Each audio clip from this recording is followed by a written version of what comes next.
Hello, visitors of internet, and welcome to this video where today I have a suggestion from Uberschnell the Great to build a Subaru Impreza rival from 2005, WRX STI being the specific trim I'm rivaling. Now, you'd think, naturally, this would be quite a good body, however, looking at the 2005 Impreza, it borrows a lot from the 2000 body, so we're going to have to use a body from 2000 or before, I would say, just to keep things fair and just to keep things as they should be. I mean, this one is a very, very small body, but it would work.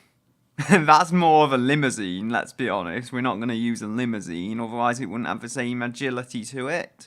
Same with all the MPVs. This is a pretty good body, although it's really getting on a bit. It's 5 years older than the Impreza, so I guess we're going to have to try this, even though it is essentially a Super Mini, or a city car. I think more city car than Super Mini, but...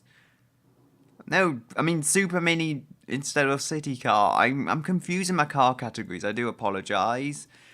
I think treated... How is the difference with how they deal with corrosion? So corrosion resistant is better at resisting corrosion. I'll try that then for the chassis. And we'll go standard unitary. Oh no, that's the bodywork. The galvanized steel. I could try corrosion resistant steel all round. How are they for resisting corrosion though? They're about the same, but neither of them are brilliant at it.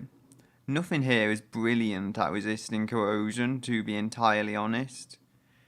I think galvanized steel will do the job, to be entirely honest, though. We want a longitudinal engine. I think that's what the Impreza uses. Struts on the front to save money. And we could go with double wishbone on the rear, and then maybe multi-link later. I'll probably go with multi-link, but for now I'm going to stick it on double wishbone. So we do have independent suspension all round without spending a crazy amount of money. The engine block, I've got an idea. I want a 6-cylinder. I don't want to go with a turbo, but I want a large-ish naturally aspirated 6-cylinder. This will allow me to hopefully get the power without turbo lag or anything of the sort. And the weight shouldn't be half bad either, since I'm not using a turbo, remember? No, 286. Just get it up there. 2998. So it's a 3 litre 60 degree V6. We'll go with aluminium, unless it can protest me with some amazing protest. The Subaru engine I'm competing with is a 2.5 litre turbo unit. That's something we have to remember, and this is struggling for height. Not what I would have thought it would struggle for, but hey, it fits in the car without too much struggle, so, you know, servicing costs should be reasonable since you just lift the bonnet and access it, theoretically. I don't think we'll need VVL, don't normally need it. Cast iron internals save a bit of money, although I believe low friction cast is more economical, so I'll go with that if it can handle it, which it should be able to, because 6 cylinders and 3 litres, it's not the biggest cylinders of any car, plus the bore is quite high compared to the stroke, so nothing there to worry about. Multi-point fuel injection, pretty good value I think. Direct injection's better, but it costs a lot more to engineer it. It takes a lot more time to engineer it, so I don't think we'll need that. Ooh, look at that. I can see the height issues now. That's a performance intake, that's a standard intake. I think we'll only need the standard intake. I think we're onto a good thing here. Although I could be wrong. Lean for better fuel economy, which we'll need because it's a naturally aspirated engine and they are never particularly good. Let's go with dual exhaust. I mean, why not flaunt our advantages over having an inline engine? The Subaru also has a pair of cylinder banks. This is not a balanced engine in the same way the Subaru's engine is, though. I may go with a flat 6, remember. That is always an option. It's just 6 cylinders is where I think I want to go with this. High flow freeway, reverse flow, and none. Let's see how that goes. I think we need a few more revs. So the pistons are a weak point, but thankfully they're not particularly bad. 7800, it can deal with that. I think I can build a car around it. Although, oh dear, it doesn't look like the power wants to come. Come on. It says on the page I've got up that the Subaru can make 276 horsepower, but then that was a Japanese kind of gentleman's agreement, so who knows what these actually make. And I also have some problems with the revs on this, because it revs very high. I'm guessing the performance index will prefer having a higher red line, which I can't really do because the engine will explode. Yeah, they want it to rev all the way up to 8400, but I don't. Oh dear, I don't want to go with a V8, definitely not. You know what I might do, I might just have to make the engine bigger. Maybe even make it out of cast iron, who knows.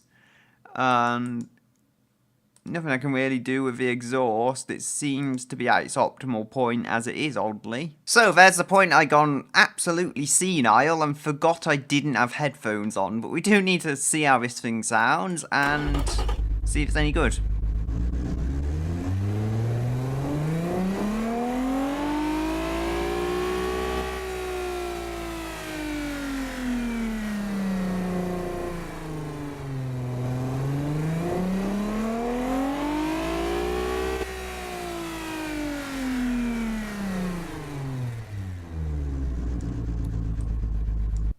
I mean, what did I expect? It's a V6 of 3 litres displacement. It's going to sound something like that. I don't particularly like the look of this car, but I will say as long as it's got all the necessary practicality features, it should be fine. Now, I question, do we want a 2-door? I don't know. Not 2-door. 3-door, is it technically? No, that's a 2-door because it's a saloon. If it was a hatchback, it would be a 3-door. I think we do want a pair of extra doors. We want this car to somewhat compete on practicality, and when you have to kind of negotiate your people into the back of a car, I don't think that's good. We want to bring that back a bit so it just looks a little less goofy, at least in my eyes. The front could possibly be brought forwards, but no, I don't think that looks good. Bring that down. I think we can do something with that front end to make it look good, but what we can do exactly, I am not sure. I mean, it is a very blobby car, this car body rather. It is very, very blobby, so there's only going to be so much you can do. Oh, if we actually bring that back and bring that forwards, it looks a little sportier that way, I think. And that would only just be plastic dashboard space anyway, so yeah, it's not like we're taking a lot of usefulness out of it. We can go with longitudinal all-wheel drive. We could just go and make this thing transverse, but it'll probably be a lot easier to work on if it's still longitudinal. And it's not like the Subarus aren't longitudinal. The Subarus are all-wheel drive, I believe, at least of this era. They are all all-wheel drive cars, so that's always something to bear in mind. And they don't have a front-wheel drive option. In my case, I would probably just have the lower variants as being rear-wheel drive. Not that there would be a particular problem with that. They would make great fun first cars if you could get rear-wheel drive and like 100 horsepower and something that weighs nothing. People would probably flock to buy them as cheap first cars. The Subaru has 6 speeds, yes, so we'll have that. I think 155 I'll set, or thereabouts, I'll set the top speed as for now, and What about the differentials? I say we can get some vicious. Shouldn't be too expensive, but they should be better than having just open differentials. And I don't know. I'm not sure we even need differentials, to be honest, but I'll put them on anyway. Not like it's a cheap car, so... I mean, not like it's a cheap variant of a car, so we can afford the odd extra. Hard long life should do the job as long as this thing isn't excessively heavy. The Subaru by this point is almost 1500 kilos, so that's not a particularly light car by any means. We do still corner well though, at least according to every video game ever. Maybe they're wrong, but even so, that is what I'm assuming to be true. So... we're not going with drums on the front. I think we can have vented discs front and solid discs rear. Maybe 2 piston front discs. Yeah, I think that's a decent enough bet. So, we'll go with a fully clad under tray for the time being. Should help keep it slippery and help it go through the air. We'll go with a standard interior and standard CD.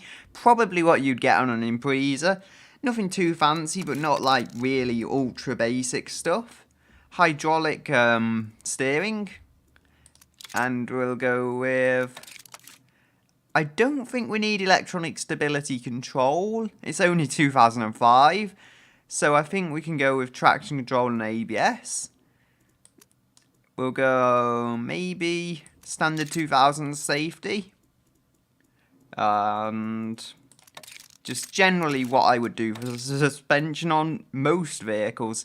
It comes up as a pony car, which is strange. I guess it's because it's got the large V6, and that miles per gallon is truly excellent. 28.7. I mean, I say it's truly excellent. Honestly, this has got a 3 litre V6. So... it's not bad to have almost 30 miles per gallon from it. I have no doubt my part selection has helped with that. Now, do we want...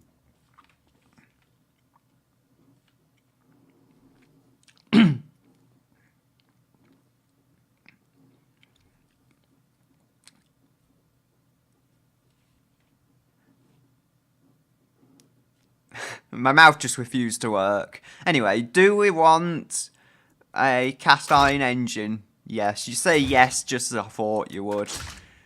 I mean, I can't really argue with them. If a market likes it and it's cheap, it's kind of a win-win.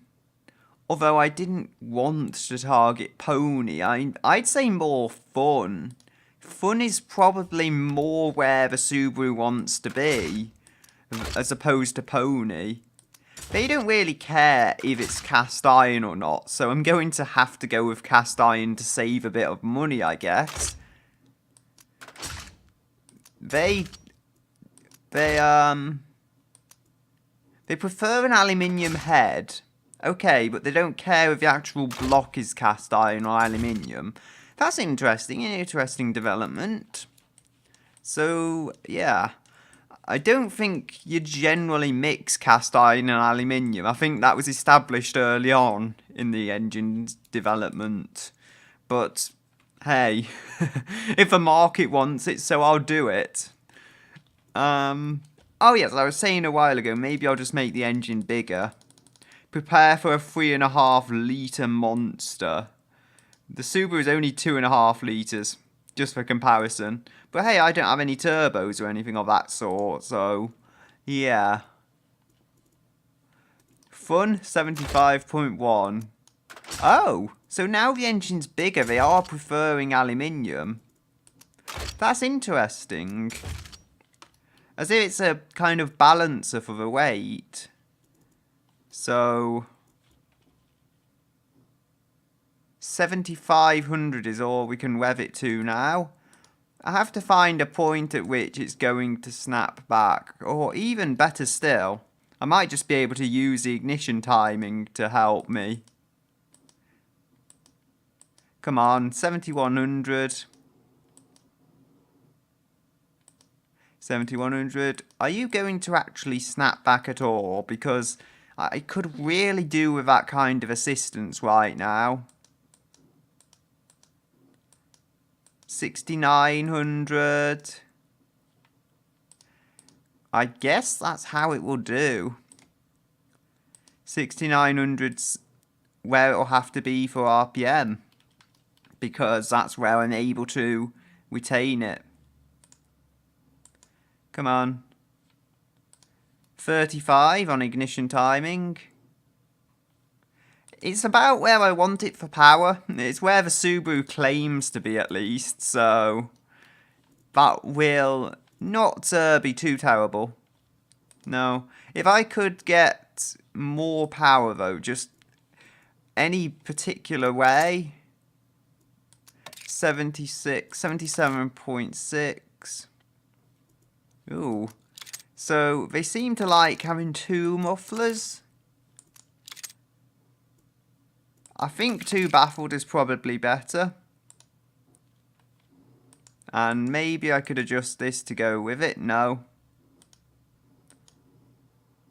Sometimes you can adjust it so single is getting you more power. It's just the way these things sometimes let you sneaky it out. I don't really get it particularly, but if it gets me more power, then so be it. No, it looks like dual's where it's all at with this car in particular. I think if I could get it back to 6,900, or better still, maybe I should just go with 7,000 and kind of use ignition timing to droop it back. If it'll let me, that is. No. It doesn't seem to be drooping back as I was hoping it would.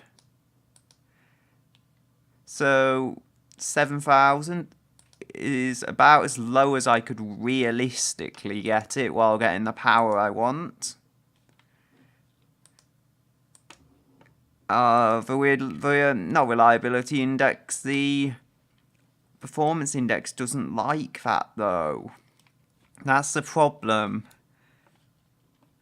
So, oh dear.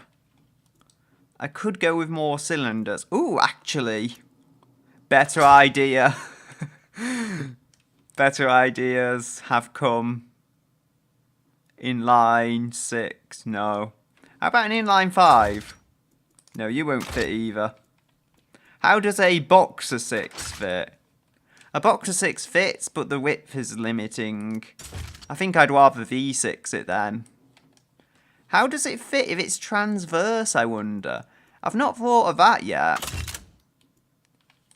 So, it fits worse, basically, if it's transverse. Okay, front longitudinal is what I'll go for then. And front is 74.2, but that's probably changed it to front wheel drive, just the way I've messed with the drive line. We have low friction cast, good. There's only so far I can push this engine. I could go with 5 valves per cylinder, but I don't want that. I wonder.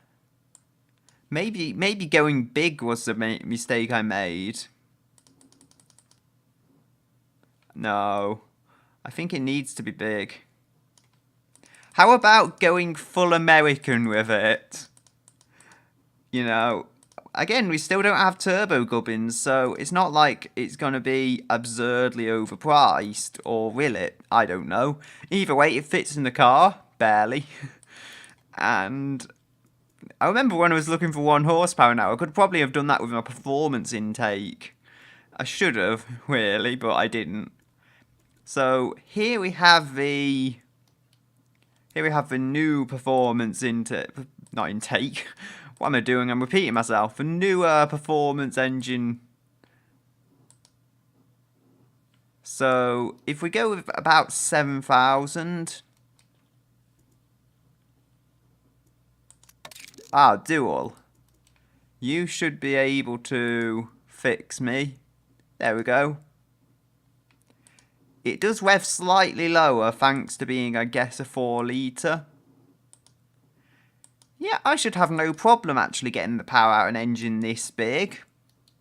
So 4, 3, 2, 1, 0. So what I have to do, lower that to a point where it seems very, very low, 6,400.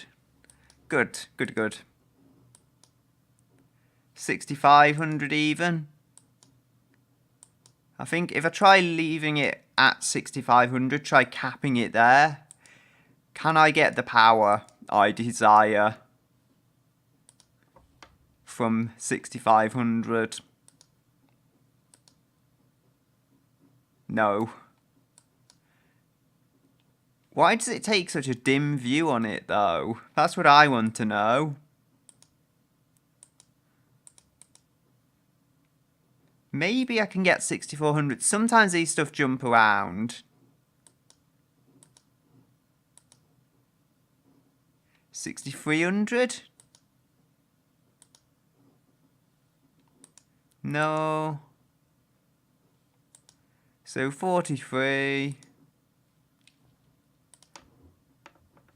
I'm not sure. Maybe I'll have to turbo it or something ridiculous. Or maybe I'll just have to go with extra cylinders. I want those better pistons though. They are a must have for me.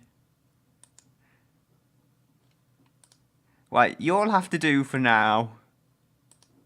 You'll have to do for now because it's reasonably content at the moment. So until it's disturbed, I don't know. 246. Let's hear it.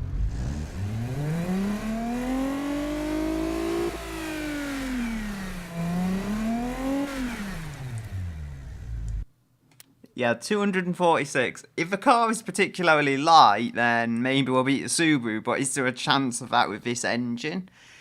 Well, the acceleration's good. The acceleration is 6.4. Although it's not perfect, I think we're getting close to where the Impreza is. 5.2, so we're not as far off as we perhaps could be. Oh, look at that top speed, though. That is some top speed for a car with this kind of power. Remember, it's not absurd power. It's a good amount, but it's not absurd. It still likes being a pony car. Probably doesn't help that it is rear-wheel drive with the pony car statistics. Come on. How about Family Sport? It's coming up on Family Sport quite well, actually, now. So, we'll move fun from it. Fun from the equation. No, you must not have fun. Family Sport, again, is perhaps one of the better categories for it to fit into. 6.7 now, and where was we on the Subaru? 5.2, so we still have some ways to go in terms of competing for acceleration. However, that is okay. We'll go with, I don't know, about now. Where's the weight? Ooh, it's heavier than an Impreza. Thanks, V6. You've really done your job there. You made the car excessively overweight.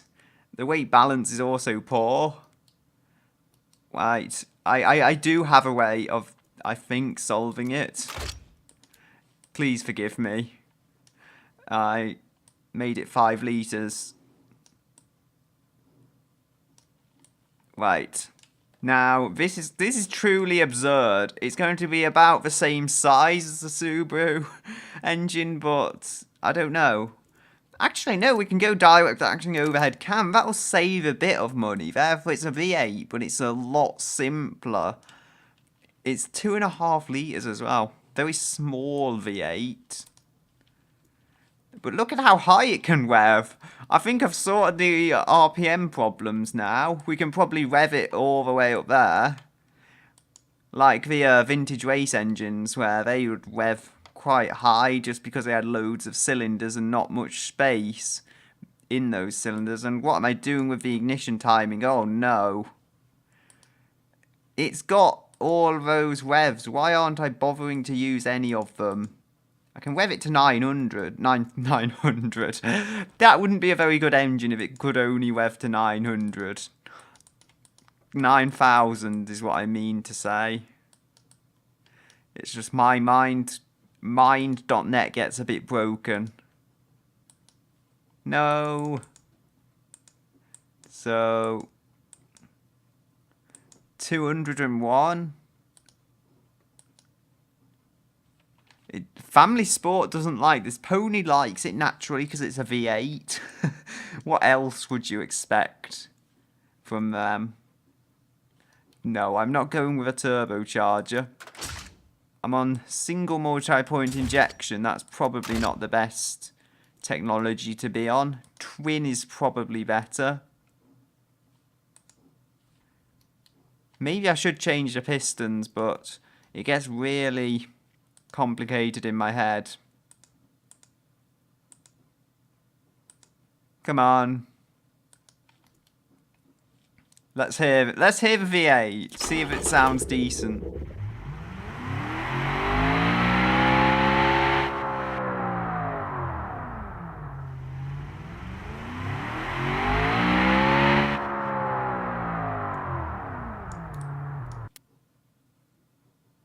The chosen power distribution is effectively two-wheel drive, okay? We don't know. Well, I don't know. So this is just confusing me. Could we go with a inline 5? Yes, we could. How big could we make said inline 5 before it begins to explode? Not explode, before it begins to just not fit. So 2.5 litres is our limit with this engine. Makes me wonder though, the V8 did work quite well. The V8 did work to quite a good effect, actually. So if I was just willing to spend the money on a better overhead cam, engineering time on that is 21.3 though. I could just go with a 2-valve per cylinder twin cam version. I think that's what they call twin cam. Or is it quad? No, that's quad cam because it's dual overhead cam. So hopefully this helps without adding too much unnecessary cost. Although it is going to be expensive to manufacture it, there's no doubt about that. I have played around with some basic cars and it's worked to have kind of twin cam 2-valve per cylinder as opposed to single overhead cam with 4-valve per cylinder.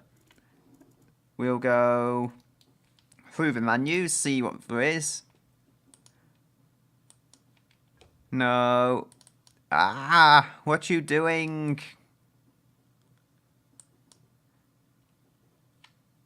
I'm lost. I'm lost in the engine works. It's completely confusing me. Why are you so restricted for power? 188. This just is not Subaru power. I'm lost. I keep saying, because it's true. I come back to the inline 5. It's one more cylinder than the Subaru. Come on. 6 and 5. No, maybe I should mount it transversely. It's a very, very obscure idea, but maybe it'll work. No, it won't work. Longitudinal is the only way this is going to work. And even so, 2.4 is the limit. Okay. So Wait a minute.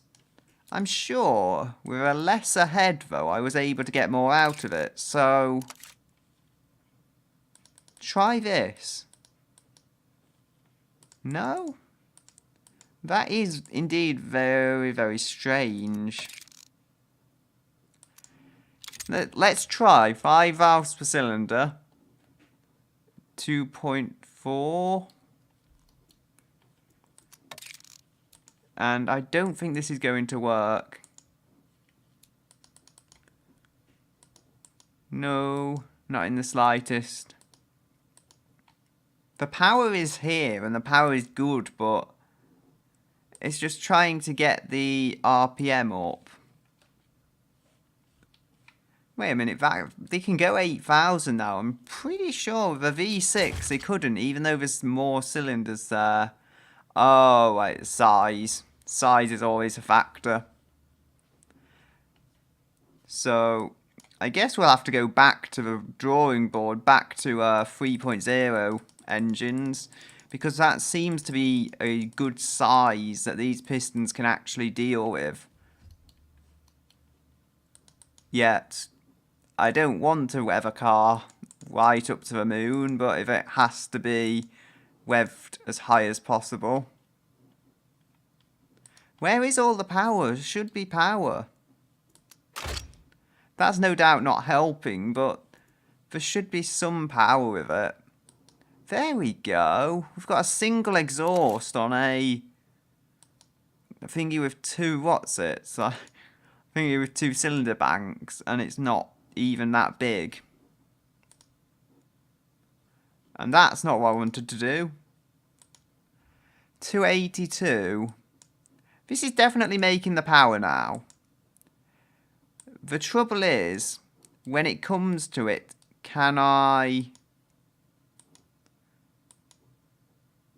fix it? Oh, yes, 98. I just found what I was looking for, maybe. So, 9,000.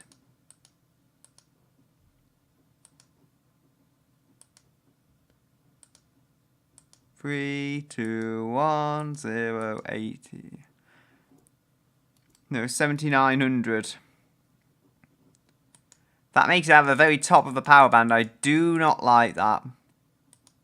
I do not like that one bit. 7,500. That could potentially do it. Again, I don't like how high it's making the power, but there's nothing I can do. If I want that power, I basically have to deal with it. Like, I basically have to deal with all the problems that come associated with that power. I think ignition timing's a good way to get the power up, perhaps. No, you have just upped the RPM in a way I don't like. You did it again. Maybe it's just my setup then in general.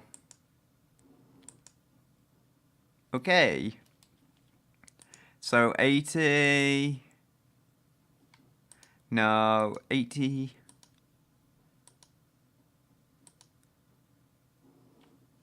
So 7,600. Come on.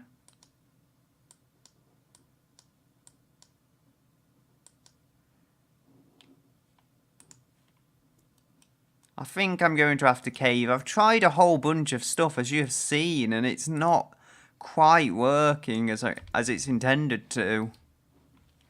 There's definitely power in the car. Maybe direct injection is enough to save it, but I'm revving this right to the very limit of what it can handle. I'm going to have to go full advanced then on the injection just to get this car to... I don't want to, but I'm going to have to go as advanced as possible on the injection just to get this to where I'd like it to be. Or at least vaguely close to where I'd like it to be. 7,400. So 265.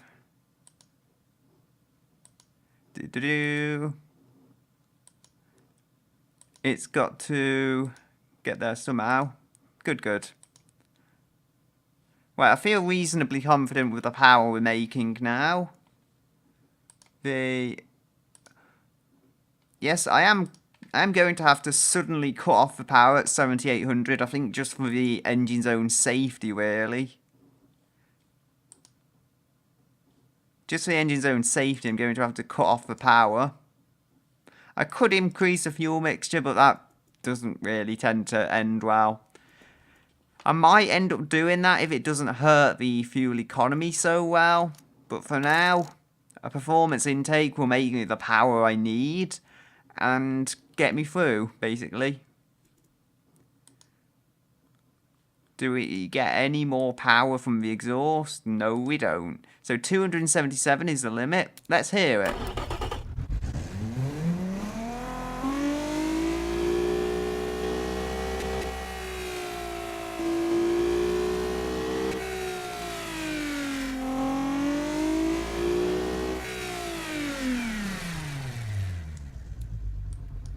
It must be said that the engine response of this engine is overall pretty good.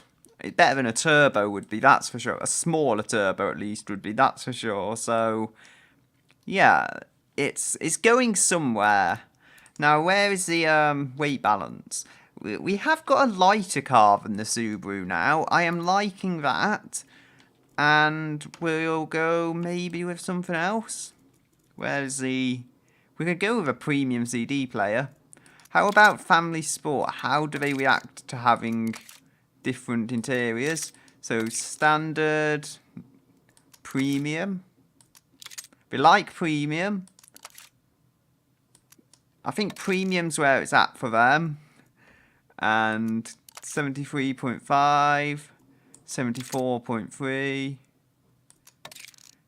They like having a basic premium interior, but very basic interior comforts, let's say. 75.3. There's 0.9 even there. Let's have a 3-seater. No, not quite. Doesn't really work on their markets. Again, we're taking a rear seat out and changing interior a bit. We're even lighter still. This is going well, but I think it has reverted to rear-wheel drive. I don't know. I think it has, though. Yes, so if we go all-wheel drive, let's see how the weight is looking now. Oh, it says right there. It's still not horrible. It's still about, not 70, not quite 70, but 65, thereabouts, kilos lighter than the Subaru. So that's something to be pleased about. They really like having electronic stability control. They don't like that, though.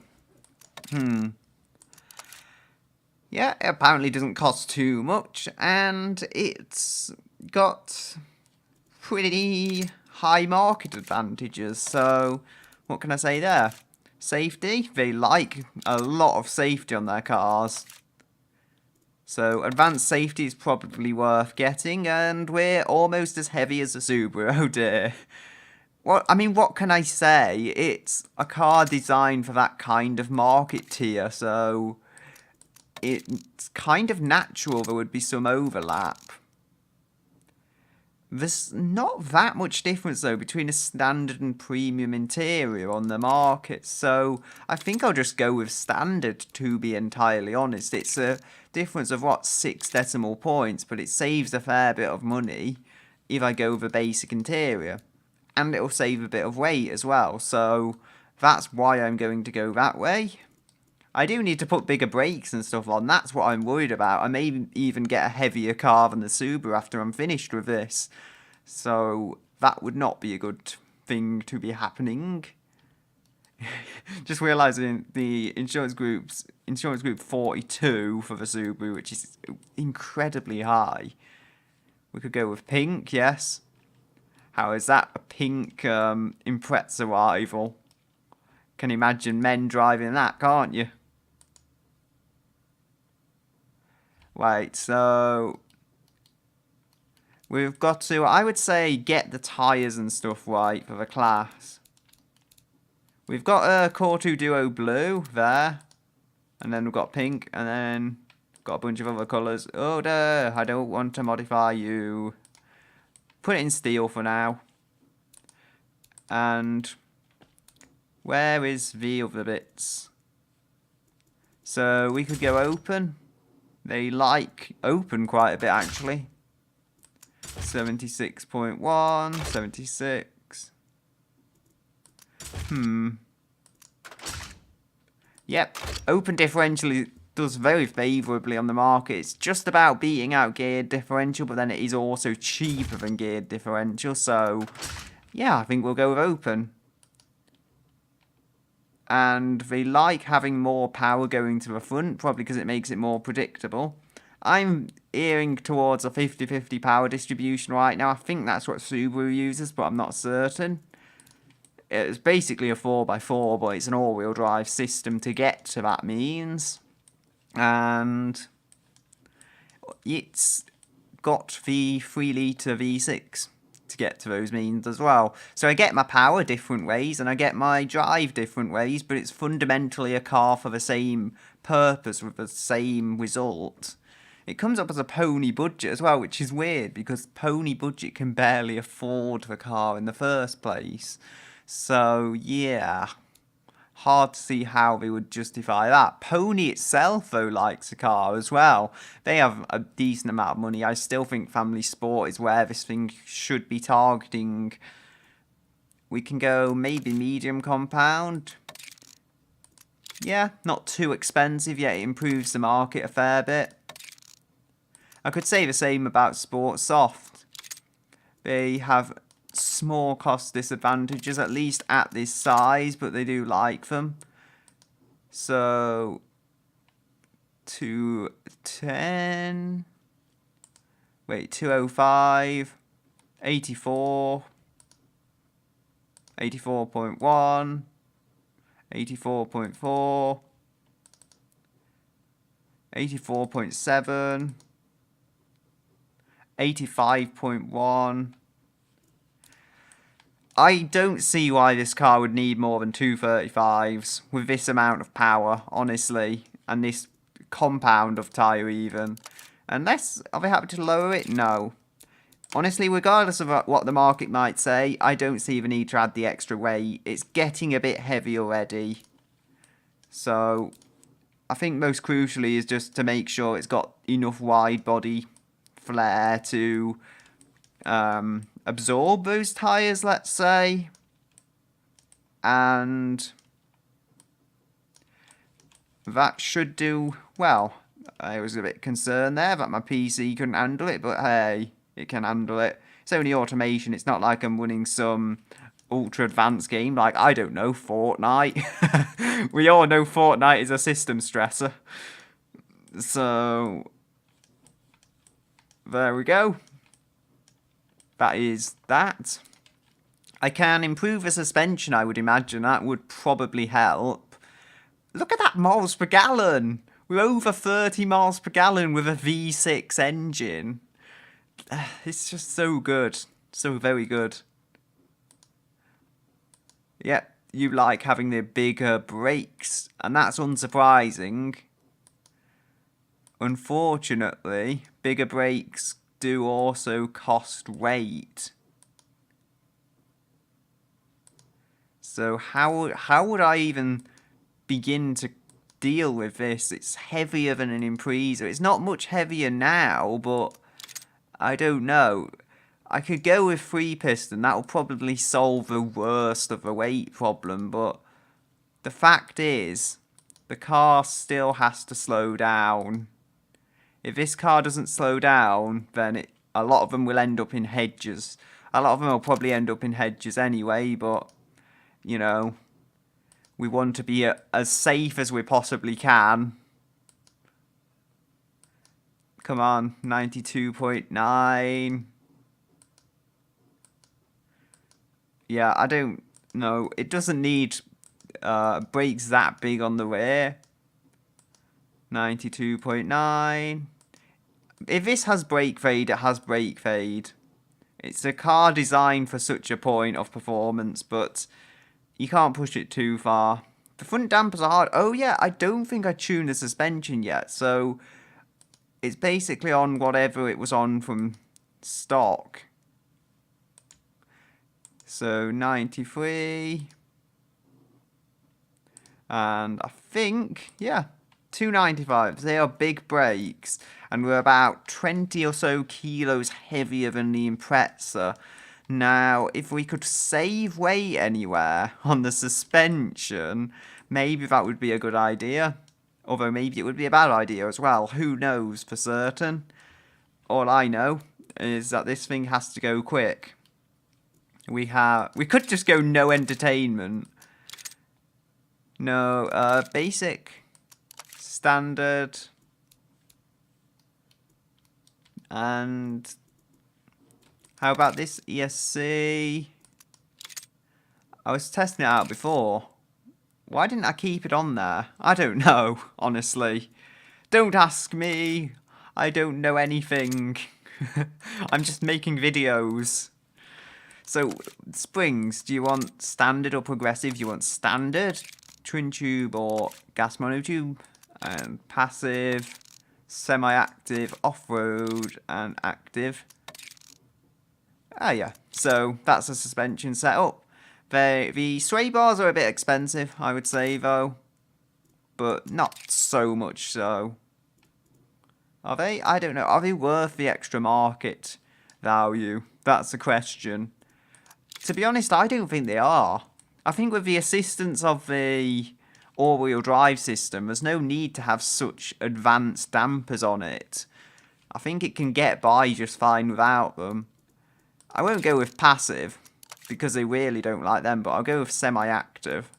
Now, how about comfort? Normal. Sport.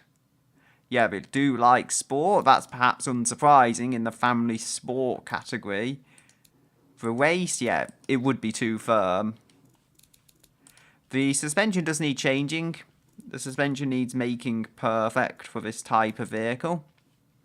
I'm thinking, I've actually gone with steel for material. If I were to go with aluminium, although there's still limited production apparently in 2005.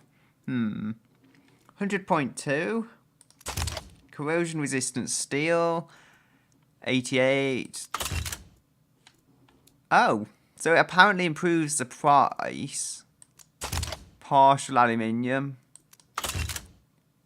I don't know. Wait a minute. So corrosion resistant steel is 88. 90.5. Oh, yes.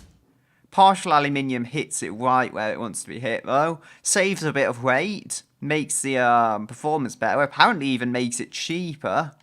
And I don't think it's limited production like aluminium. So, all in all, that's a good technology to use. This is becoming increasingly better as time goes on. We can go with double wishbone on the front, which apparently doesn't cost much, but has a huge amount of advantage to it. Multi-link on the rear, less so much. I think I'll go with double wishbone all round. I don't think there's a particular need to have multi-link on the rear unless it's significantly lighter. So, no, it's a bit heavier. So, the market performance, they do reckon that having multi-link improves it as a car. And I kind of agree, but I don't think it's worth the money. It costs a little extra. Say it's the same as the anti-roll bars. I just don't think the better improved technology is really enough better to make it worthwhile. Come on. Now, I could make it 4 valves per cylinder, but I don't know. It is 5 valves per cylinder now. Does it make a much difference? So, 277 horsepower. It does lower the RPM, that's interesting. So, 277. No.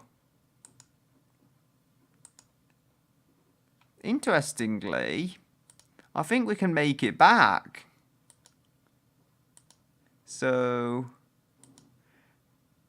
yeah, it's not particularly hurt it losing the valves per cylinder, because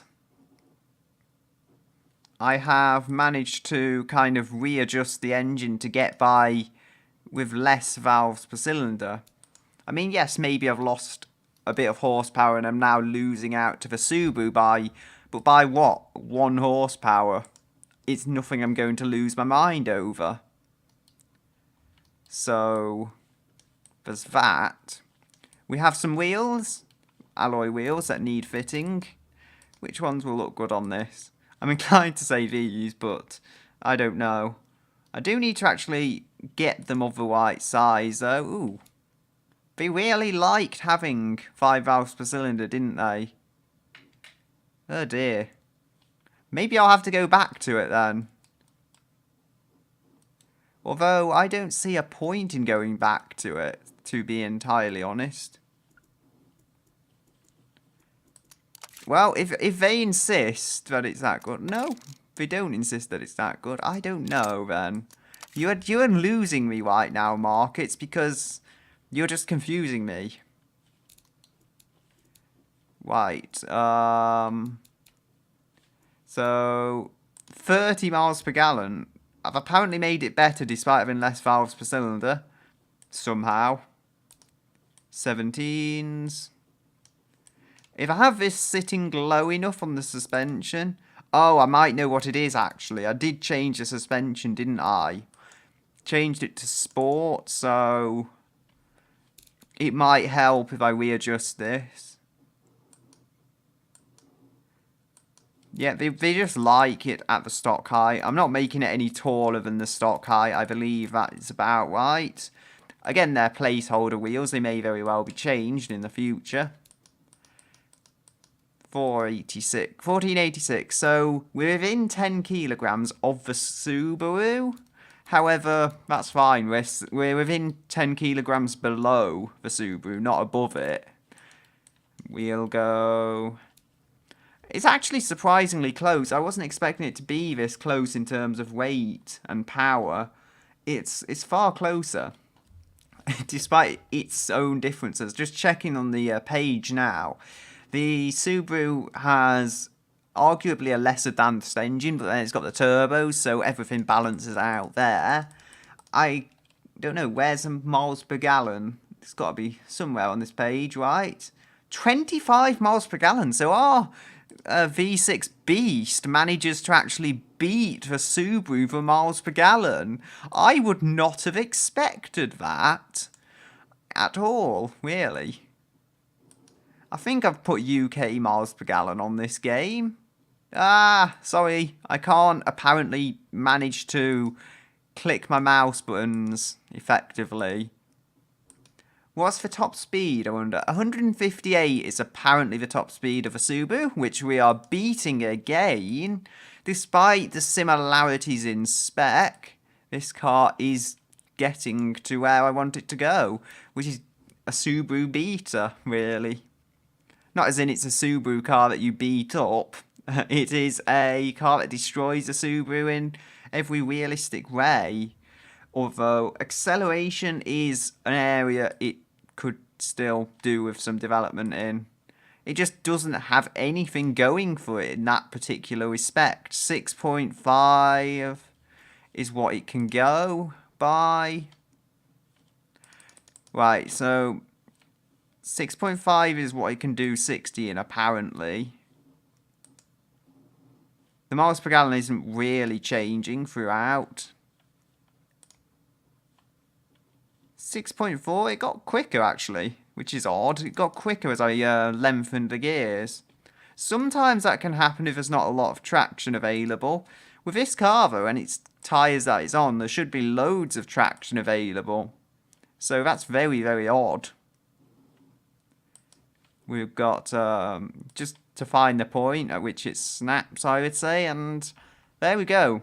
This is a lot slower. It's 1.2 slower to 60 than the Impreza, but I'm guessing that's just because there's no torque from the turbo to kind of boost it along. Other than that, this is actually a very nice little sporty saloon. I mean, I can see it now, 57% front. If I go and test track, what is it exactly, I wonder? Wait, we can only tow 1.1 tons almost. Yeah, 56.5 front. I think the Subaru is similar to that. I think from stock they are similar to that amount. That's what Forza shows them as, at least. On most of this type of turbo vehicle, it shows that kind of front rear balance. I do want some downforce as well, so I'll have to go into the designer.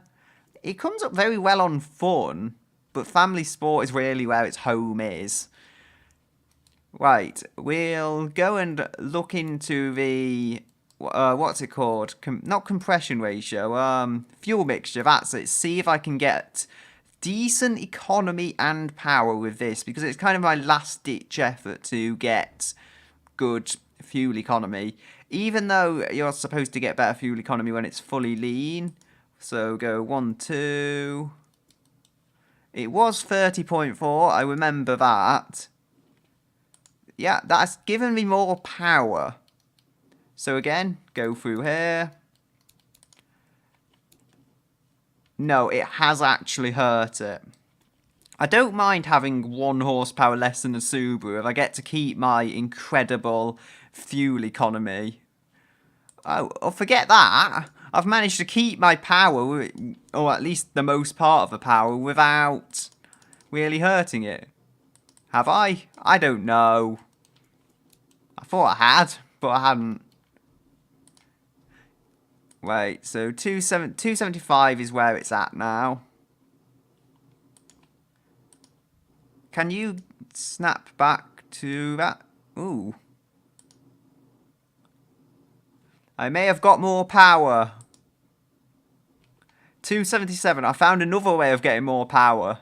And this time it may not be so detrimental to the economy. Come on. I think I know why this has better economy. Oh. So I say. As I say, 1 or 2 horsepower, it doesn't really matter. When the economy is on the line, that's when I turn on it, because 275 is not a bad output of power. It may not be what the Subaru outputs even, but it's enough, I think, to compete with it. It has a higher top end speed, at least at the time being. Until I add the aero, then it might go. But I think this can compete with it. The main thing about the Subaru to remember is it would be the cornering. However, yeah, it's going to corner fine because I say it is.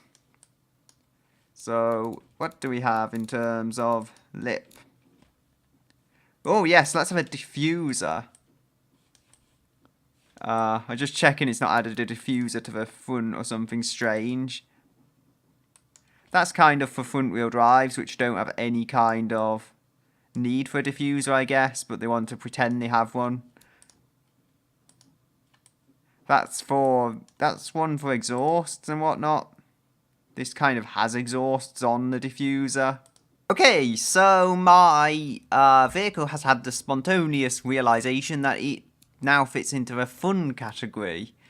And that's interesting. They maybe have a little less money than family sport, but it's another category where, you know, a Subaru Impreza type vehicle can do very well. I would say, at least. And we have the car.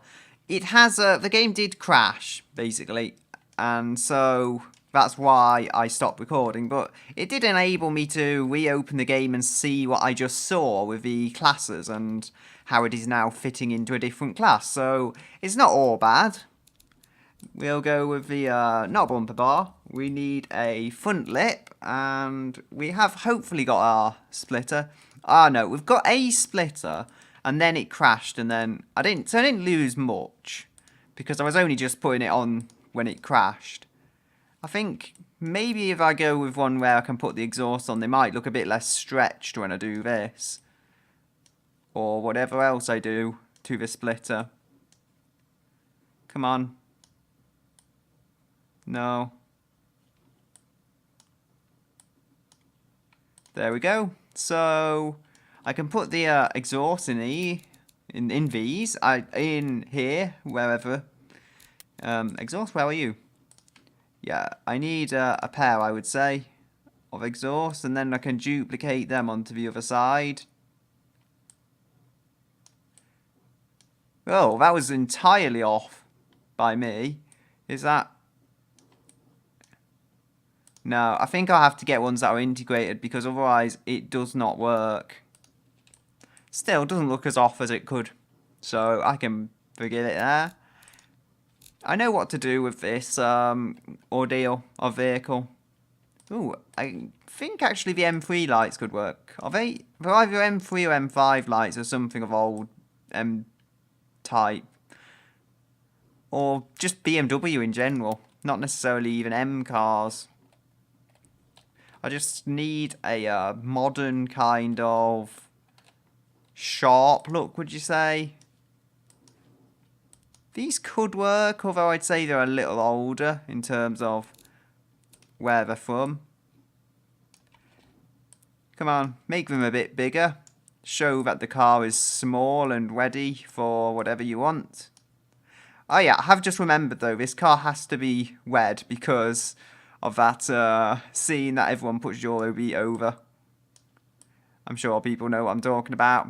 If not, just look up Baby Driver Euro Beat. Because basically, all 2005 Subarus have to be red because of that. So, I've got the colour choice down now. Ooh, they actually spread out quite weirdly. Oh well. It actually looks vaguely like a Skoda Superb second generation. I'm not going for a second generation Skoda Superb in terms of design, but hey, if it makes it look a bit more saloon-like and a bit less like a Super Mini, it's something I can live with. Yeah. It looks sad. I don't know. What you have done, Mr. Car, is inexcusable. I hope it doesn't happen again. Oh, we do need this. We need a scoop. It needs to be wet, but it also needs a bonnet scoop because sportiness. And also Subarus have them, so we're trying to kind of whip off our competitor here. I'm beginning to quite like these wheels, so unless something really grabs my attention, they're probably going to stay for that reason alone. Right, so badge. I think we'll go with a standard badge. It's a standard car in general. You can go like so. And I can move a duplicate of you right round to the front. Oh, actually, I've just realised I could have that as well, perhaps. Mind, I'll have to mirror that a bit later, but I think some older cars did have that, so it's not an entirely alien design feature to have like a badge just there. Mirror.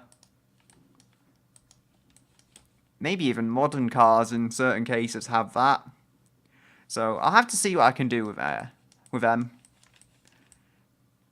It is a bit different than I would have expected it to look, but anyway, here is our car. The wheels have to be black because they do. There we go. And then what other wheels do we have? I know what to go for if we have them in the game. No, I don't think, unfortunately, that there is the correct type of wheel exactly. So, I don't know. I guess these will kind of do. They kind of look okay, I don't know. Not those ones, they definitely don't look like what I'm trying to replicate. No. So, there's those, they're a bit too mesh-like for me. And what I'm trying to duplicate.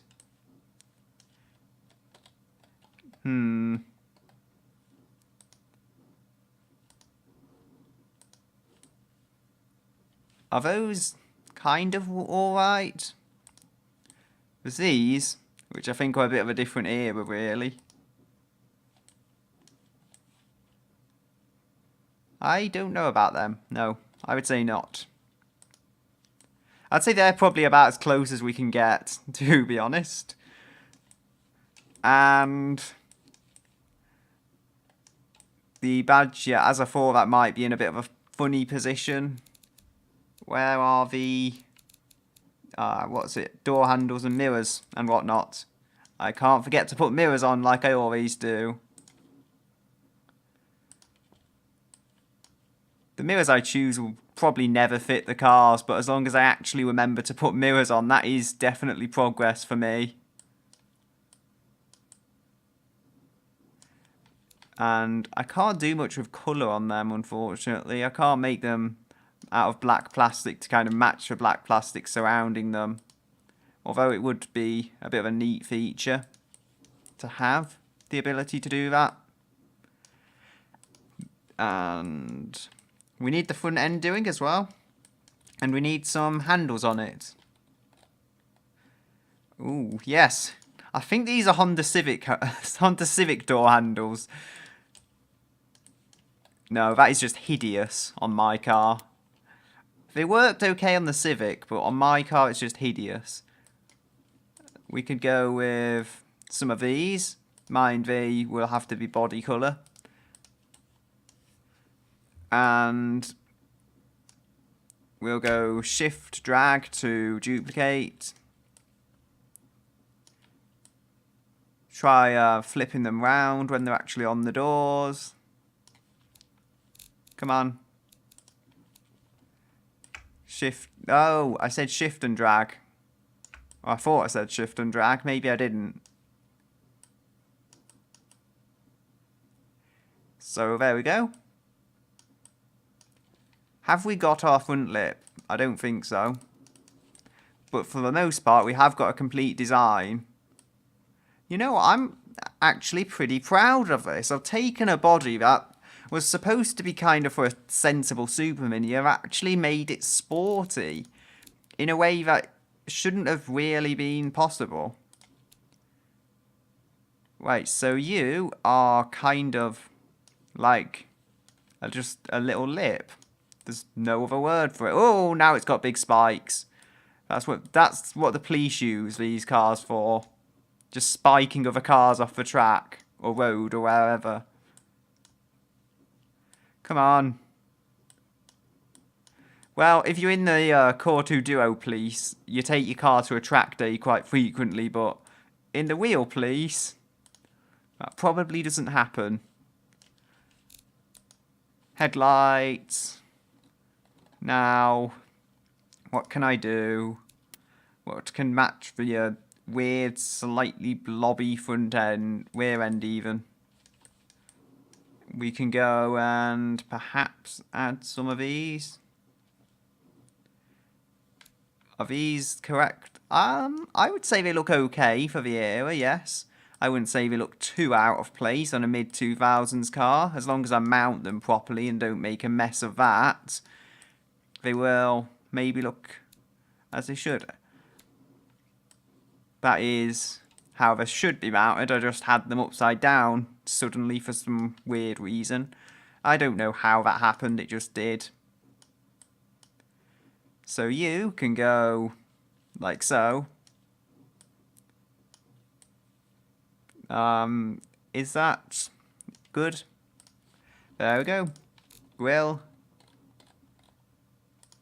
And the grill can go... This can actually be the lower grill because the way it kind of smiles underneath the first one. It's a big happy car. Let's say big happy car. It's a little happy car, really. And do we want this? This just looks like a very flat grill, which isn't too bad because in some cases you do actually just need a very flat grill. Maybe not this case, though.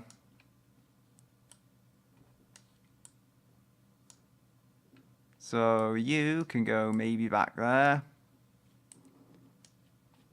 You can go right to the front.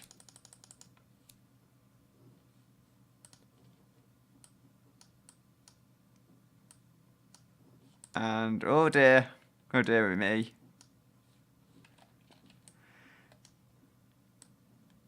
Right. We can put the badge there on the grill.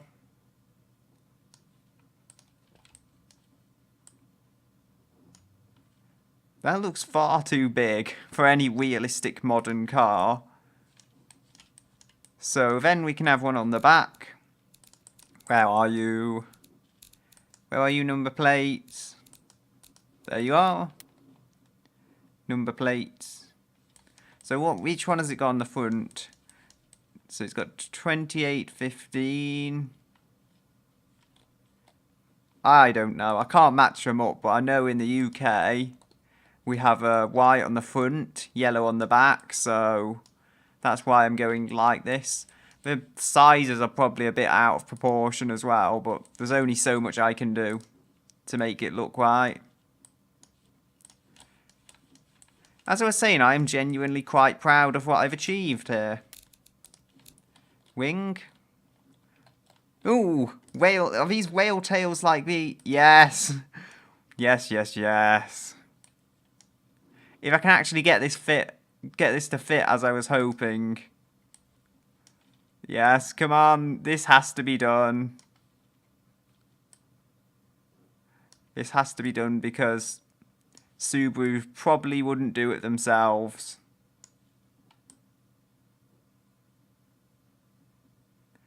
Right.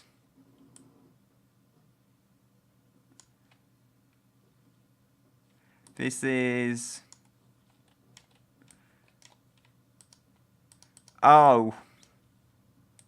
I don't know. What have I done? I've made a stupid mistake. This is a saloon. This is a saloon. I couldn't do that in the same way I could on the Fiesta. Oh, dearie me. Oh, I could do one thing, though. I could put the most obnoxious wing to ever grace a small car. Perhaps. No, I think the wing's too wide to actually find its way onto the car. Okay, well that's a thing. How about this one? This seems like... It seems like a Subaru wing, but it works on the car. I could just expand it out as well. Yeah, this works. This is designed for a saloon. So... You can go right here.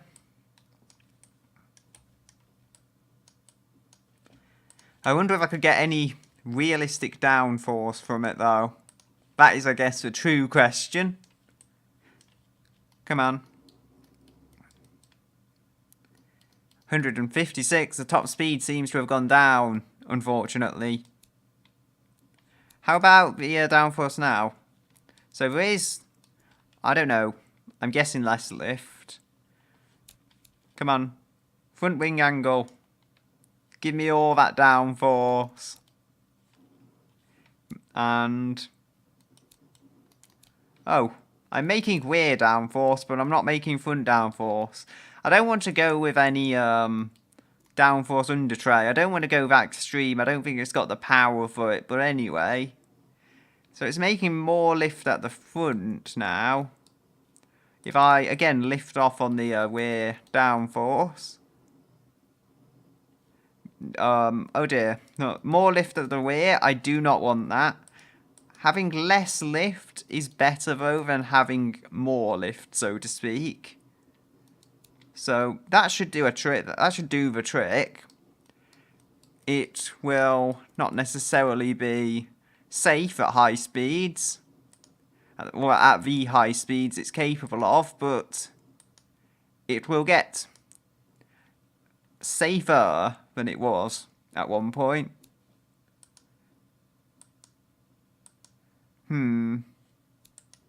I question if I should go with a downforce under tray. I'll have to see how it goes on the fun category, I guess. I have an idea. That may go terribly wrong. So, yeah, the markets aren't aggressively against it. Just fully clad again in active wing though, and I'll see how that does. Does active wing help? No, active wing is just kind of more active aerodynamics. So if we go with downforce on there, yeah. The downforce under tray doesn't actually have to be tuned for downforce then at all. It just has to basically sit there because it's not a fully clad, it's actually an aero part. I just want to basically break even, though. I want to break even on the thingy. So, no, I want to break even on downforce, so it's not going to lift at high speed. It might not necessarily hold itself down to the road in the most impressive way, but as long as it's actually got some stick to it, I think I'll be fine. So how about the rear wing? If I increase that, better? I don't know. I might have to actually have some downforce on the downforce under tray. No, I don't. I can have a little downforce on the rear and like virtually nothing on the front. But so that's fine. That's very fine for me. I'm cutting a very fine line, but then sometimes you have to. Sometimes it's the only way you can get away with doing these things as I would want to. What do I have on the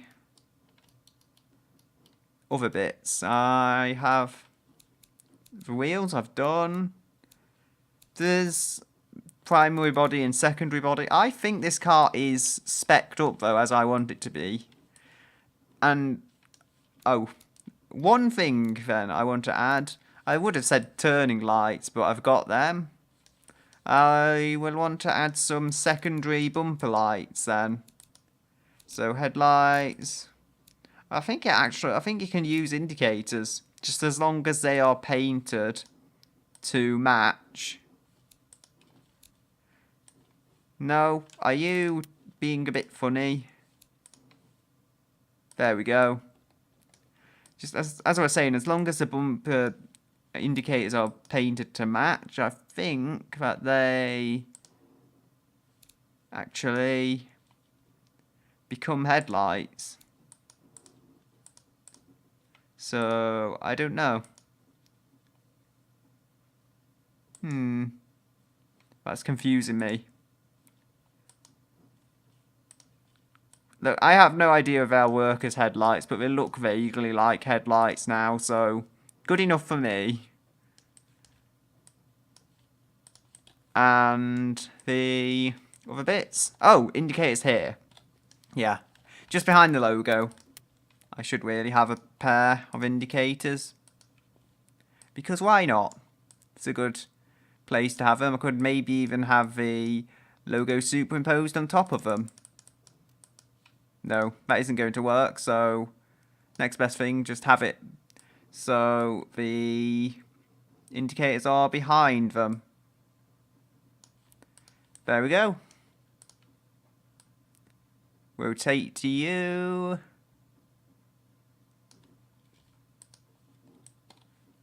Oh dear.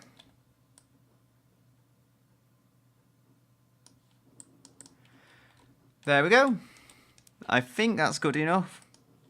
No, you have to be narrower, because I say so. Let's see. Does fun favour the open differential in the same way the last category did? 130.6, 132. Oh. Okay. How about the interior? Ah, so if I'm going for fun category, I can save a fair bit of money there, save a bit of weight as well even, and not actually hurt the markets, really. 132, yeah. So that is pretty good. Although I'm pretty sure Subaru would have a better than basic interior. It does the job.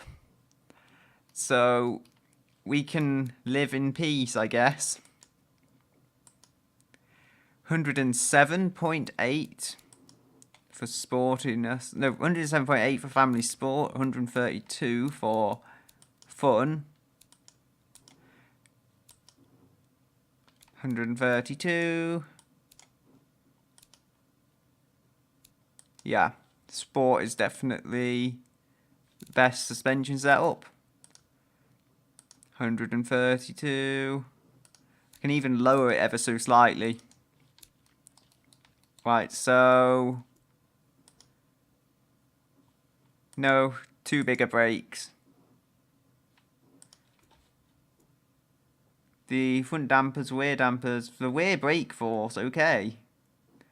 If it's not complaining about the front brake force, I'll leave it higher, even if it is actually a little excessive technically, because I would rather have more than less. The engine bay is very full, well, it's a large V6, what do you expect? The rear brake force, as I've gone over, the brakes suffer from brake fade. Vented discs? Maybe. Yeah, vented discs, they seem to like it. But there's still brake fade.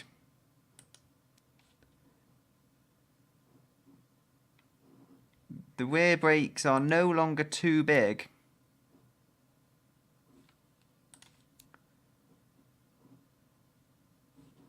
When do the brakes get too big on the rear? 180. So as long as it's 175, that will be perfectly fine for the car. And no, the rear brake force is very high compared to grip. You're still saying it. There we go. So 133.1. As I was saying, the downforce, there is downforce. Oh, it has changed, which is very odd. There's slightly more on the front. I actually like that. I prefer the downforce balance as it is now, but it's actually now close to what I would want it. But am I able to improve it furthermore? If I am able to, then brilliant. If I'm not able to, then I don't really care that much. So, 99. I need a lot more front aero to get the balance I'm content with. I notice that much. 98. Whoa, this way. Okay. 97. Yeah. So, I think I have to go with this and this. That's about the best I can run for downforce, by which I mean the lowest while it's still making downforce. And the car, I might actually run narrower tyres if I can get away with it, because the ones it's got now probably increase drag on the car. They're going to hurt the markets naturally, but when it's on a very good tyre compound, I could probably get away with narrower tyres like this, so to speak. Like, this is also going to improve fuel economy slightly, and maybe a bunch of other stuff. So, geared differential. Again, if I'm able to go with a geared differential instead of wider tyres, there would just be so much advantage. Although it would always cost the money, so yes, there's that.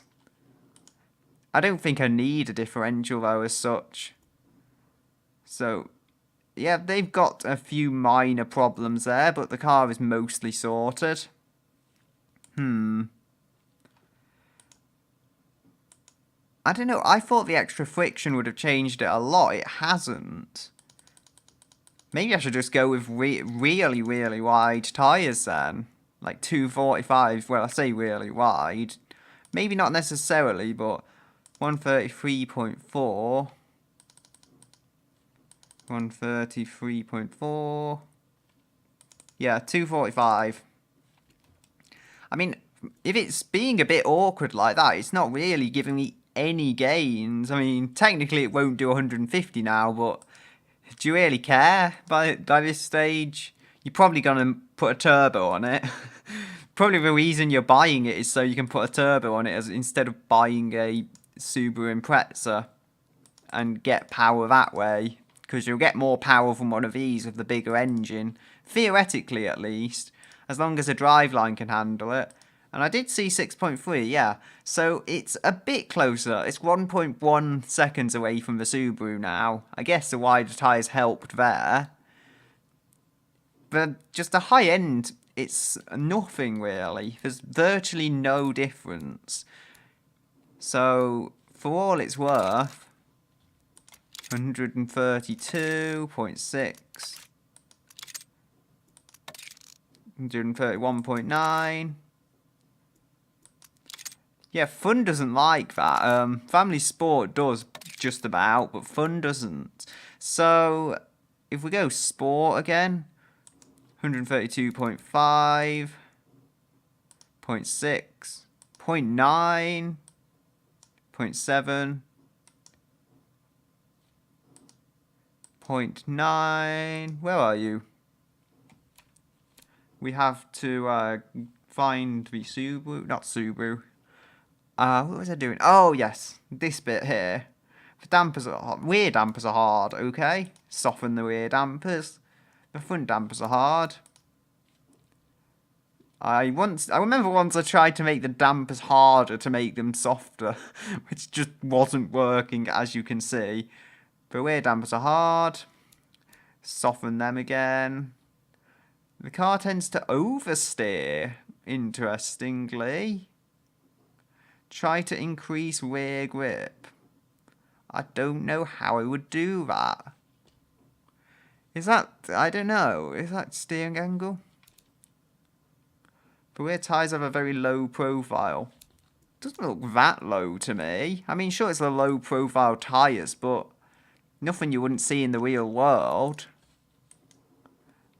Oh, I'm opening, what's it? Right click windows on my other screen. I shouldn't be doing that. The brakes show slight fade. Front tyres have a low profile, yeah. I think I can avoid the blue ones. Car tends to oversteer. They say it oversteers, but it's got 50-50 split all-wheel drive. It shouldn't be oversteering, so I have no choice really but to just believe that's a bunch of rubbish and ignore it. I've built many cars like that on Forza, and I've driven many on other games, and none of them handle particularly badly, with the exception of the Peugeot 205, which did slide a lot. But even so, it wasn't beyond revival kind of slidiness. It was just a slidey car naturally. So, as a general, I'm inclined to believe that the car isn't as bad as it's going to make out it is. What was I saying? Oh, so it's not oversteering anymore. At least not at this point. I could, if it thinks it's genuinely a problem, I could try changing the suspension. Ooh. So 130.6. 79.3. Car tends to oversteer. Yeah, that doesn't change it. So that is that, I guess. Double wishbone is where it's at. Miles per gallon is still weak, but it's better than the Subaru, most crucially. So we might be a bit slower, but our miles per gallon is better, so it does balance out. I think I'm going to leave it here, though. I think I've got everything I wanted to get done, so I should be able to move this car to Beam and see how it drives. Come on. Oh, right. Where is it? I'm losing the Beam menu. I'm sorry. There it is. Anyway, I'll see you there. So, here I have the vehicle, and apparently automation forgot what grills were, and it forgot what number plates were. The rest of it appears to work though. So the lights or that stuff or those goodies worked. Have I got a manual on this? I think I have. I didn't really pay that much attention. I think it's just a 6-speed manual. Anyway, if it isn't, I'll have to kind of retrim the start. Yeah. I needed to change my view a bit earlier than that ideally, but it has got a manual, which is very good. The Subaru had the same thing, so yeah. Who am I to try and compete with a car like that? Whoa. Sorry, I shifted late there. I did shift late. I won't try and deny it, but I was just trying to get into the corners. The brakes didn't feel like they were on my side. Yeah, the brakes feel a bit weak, which is surprising. They're decent enough size. The car isn't stupidly heavy, and they are good enough technology, and then added to that, the tyres are very good. Maybe it just goes faster than I would believe it is going. It feels kind of slow into the gears, but if you can carry the speed, there's definitely speed to be had. Come on. And there's definitely grip in these tyres, I won't deny that. It does feel kind of like a track car. Oh, as that was stuttering horrendously. I mean, I don't know what it is, it's just that one corner causes lag on my PC. Oh, come on. And I mean, I'm on a Ryzen 3 system now. I was using an old Intel Hex core. So, it's two systems, fundamentally, that it's doing it to. It's not like it's one system that it's doing it to. And, come on, round here. Yes, I can latch onto that corner in a way few cars can. And for the most part, shift down into first. It is very nice. Whoa. I feel like I'm unable to use the power, but if you were to ask me, does this feel as quick as any of the, whoa, sorry about that.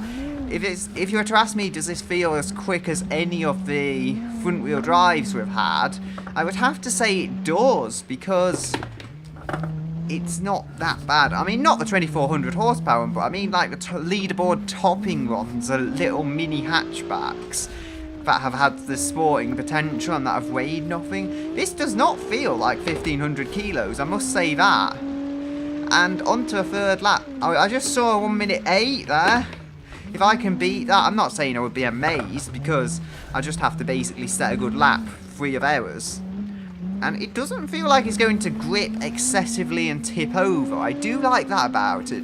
It feels like the chassis is here and I need to lean on it, as you would expect from an Impreza. It is not oversteering though, as automation was suggesting. It just feels quite nicely balanced. It does understeer at times, but then, so it's got 50-50 power split and it's all-wheel drive. What do you expect it to be like? From here, we go. Whoa, I don't want to accelerate too much, because that will just get aggressive on the bumps, and oh, you already saw just a bit there. That could have been a lot worse of an impact if I were accelerating too excessively. Come on, second gear. I'm going to floor it here whenever I think I can. Whoa. Come on, floor it here into third, and across the line. Oh. So the third lap wasn't as great as I thought it might be, but I did have the odd bump there. First lap, I believe to be our fastest time. So yes, indeed, that is good. I was correct in what I said. Just switch to free roam now. I am being very slick with my editing here. In fact, I don't even have to do editing, because I just kind of switch between my monitors while speaking. But no, honestly, I just saw 1:05 and I knew I hadn't had anything that quick. It's pretty amazing.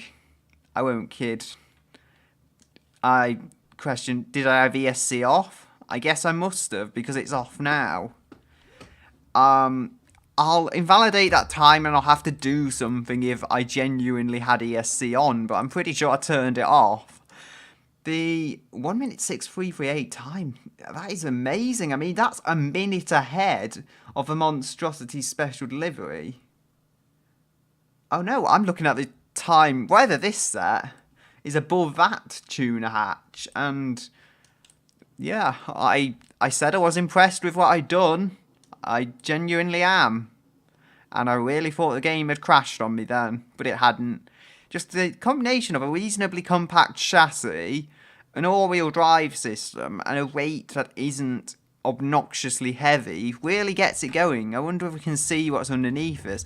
Nothing on this car, though, is cutting edge. Even at the time it was released in 2005, nothing is too fancy. It's just used to good effect.